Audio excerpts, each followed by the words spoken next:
एक दिन माता श्रीमती दानकुंवरी को मालूम हुआ कि बालक श्री राम ने अपना पूरा भोजन गरीबों में बांट दिया। उन्होंने बालक श्री राम से पूछा, तुम्हारा सारा भोजन कहाँ है? बालक ने कहा, मैंने बांट दिया, व्रत करना सीख रहा हूँ। श्री राम को दीन दुखियों की मदद करना, सेवा करना बड़ा अच्छा लगता था। बालक श्री राम के पास गाय स्वयं आकर के खड़ी हो जाती, वो उनको चारा खिलाते, उनकी सेवा करते। उनके पास चिड़िया और कबूतर भी निश्चिंत होकर चुगते रहते। एक दिन गांव की सुनसान पगडंडी से कई मील दूर श्री राम एक छोटे स्टेशन तक निकल गए। उन्हें एक पड़ोसी ने देख लिया। इधर कहाँ जा रहे हो श्री राम? श्री राम ने उत्तर दिया, हिमालय। बालक श्री राम का उत्तर सुनकर वह पड़ोसी हंसा और उन्हें वापस अपने साथ गांव ले आया। कभी श्री राम के साथ के बालक घेर कर बैठ जाते तो वह उन्हें कथा सुनाता। बालक उसकी कथाएं बड़े ध्यान से सुनते।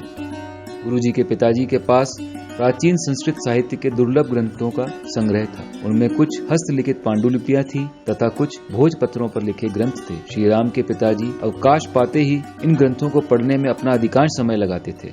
बालक श्री राम अपने पिताजी को अध्ययन करते देखते तो उन्हें बड़ा कौतूहल होता। पिताजी जब पृष्ठों को पढ़ते हुए बोलते तो उन्हें यह जिज्ञासा होती कि ये कागज कैसे पिताजी को बोलना सिखाते हैं। बालक श्री राम अपने पिताजी को छिपकर बड़ी देर तक टकटकी लगाए देखता रहता। एक दिन माँ से बालक श्री राम ने पूछा, ताई पिताजी के कागज कैसे बोलते हैं?